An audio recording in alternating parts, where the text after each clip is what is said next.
Hi, my name is Yeldar Zhurgenov. I am a AMFT, alumnus of CIIS ICP department, and currently I work at the Connaught House in the role of a clinical program director. So I'm a clinical program director at the Connaught House in one of our programs. So Connaught House is a community mental health agency in San Francisco. We work with formerly homeless people with severe mental health diagnoses and substance use.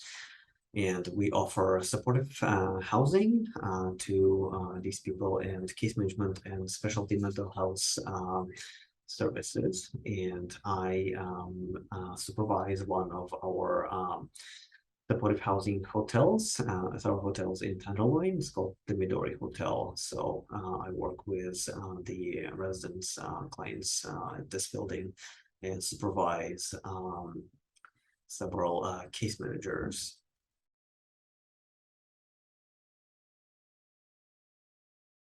So I used to be a international student. I am originally from Kazakhstan.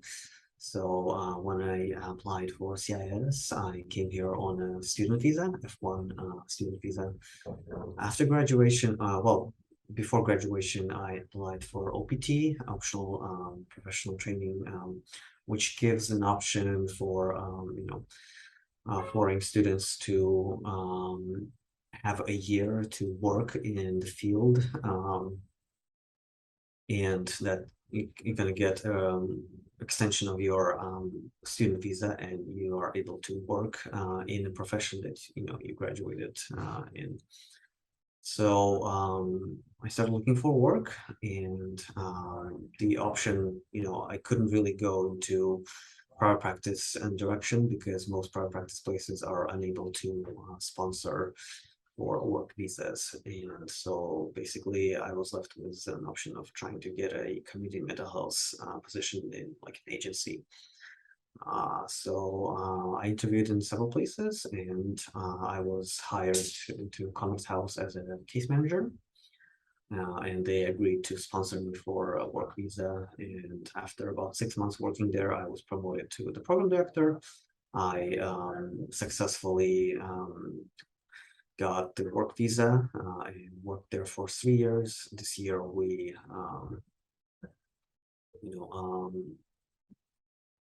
did the extension of that visa for another 3 years, and the agency has agreed to sponsor me for the employment-based green card. And for some time, the first year, I also still had my clients. I did my practicum at the Church Street Counseling Center, so I still worked with some of the clients there. Then I transitioned those clients into one of those private practice agencies, and I had an office where I saw my private practice clients after work at Connaught House, which is not 9 to 5.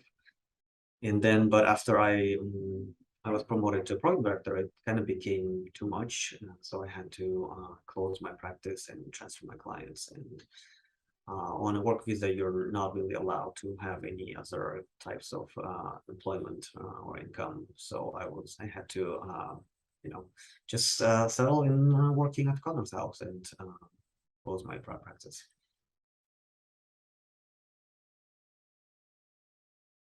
So I'm not currently licensed yet. I'm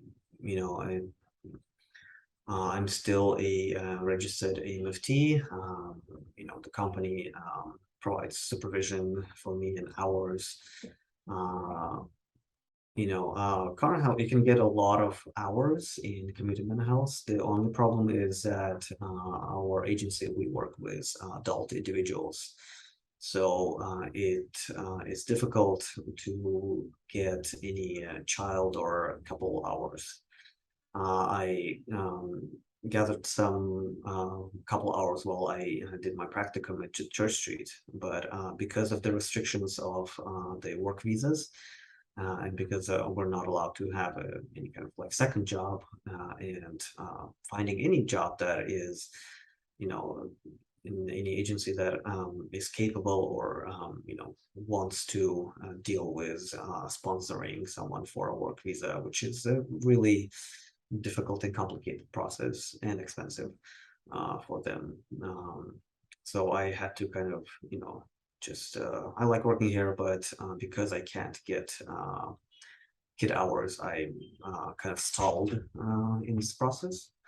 If you, my colleagues, result up, by volunteering in the school here and there, and you have to kind of make arrangements and see, um, if you have enough resources like internal time, all of that to do both of those things, like either like volunteering somewhere in school or something, or like still holding like a pro practice, but not getting paid for it.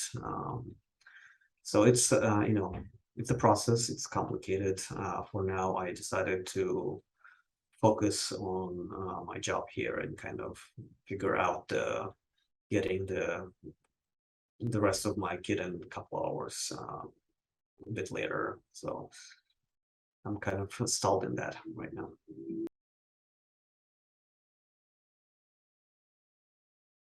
I think CIS gives a lot of really great tools and resources, and just kind of this uh, unique vision and creativity and flexibility. In working in community mental health, you see that most folks are kind of used to the CBT model, like kind of behavioral approaches. And we have a few CS graduates in our agency, and you can see that we bring this kind of a different perspective, different vision of how to work with clients, how to different tools, humanistic or like Gestalt or somatic approaches, or um, drama therapy and art.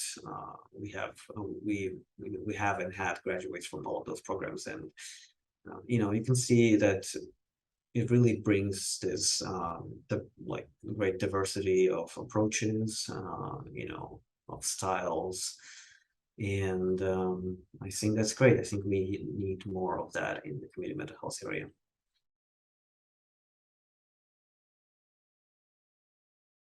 So I can speak from the experience of being again, an international student, not who's not a citizen in the United States.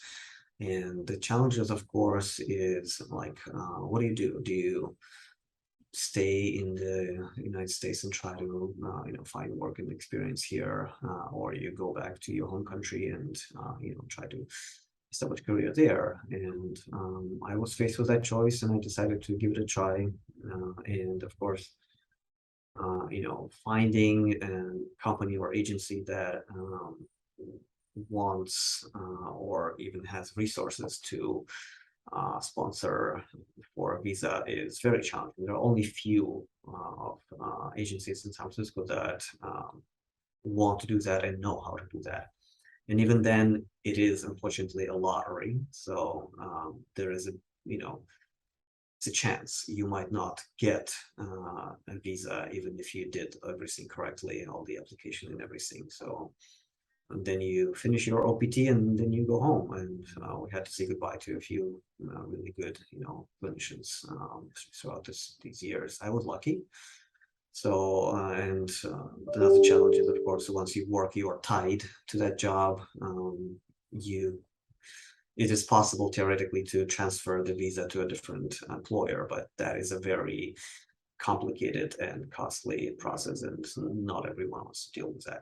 So basically, foreign students, we are basically kind of forced to just focus on working in agency in community mental health. So there's getting any kind of employment in private practice and getting sponsored in that is pretty much impossible. That is the biggest challenge.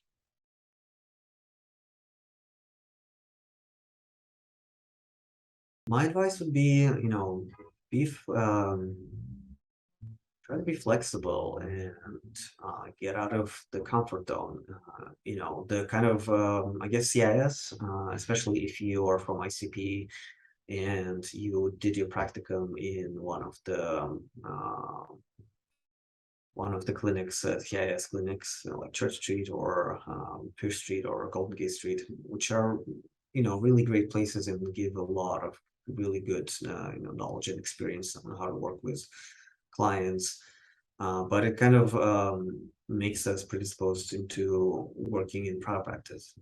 But I want to say, yeah, going into community mental health and working with, more disenfranchised population with more severe mental health challenges and more like urgent needs, people in crisis, it can be scary.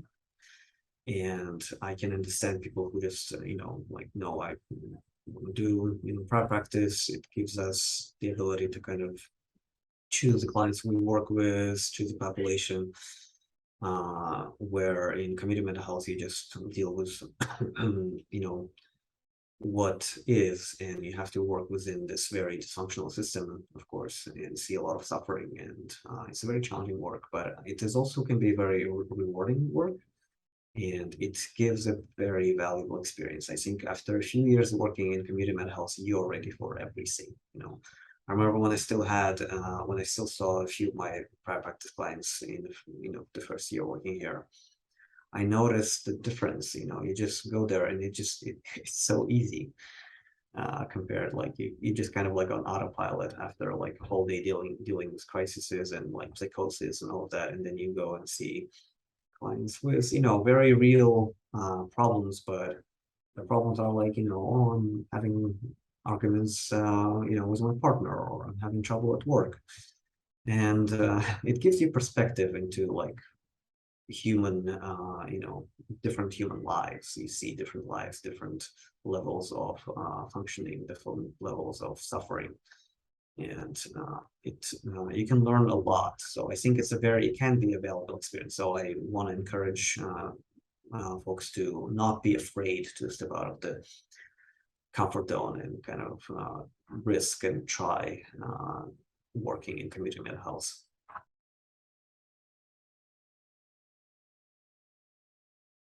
I think we work in a profession where our tools are, our souls are our tools, our personalities are our tools. That's what we work with. That's what we use in helping people. And we see a lot of suffering. We see, it's a very intimate job and very demanding. So, I want to say, like, really take care of yourselves. Really try to be mindful and aware of your limitations and put yourself first. While working here, we had this training with DPH on burnout prevention, and the trainer, he said something that I thought that was really profound. He asked, like, how many of you want to achieve work-life balance? And of course, everyone raised their hands. And he said, well, work-life balance doesn't exist. You can't do work and forget everything else, and then forget about work and just do everything else. Like, it doesn't work like that.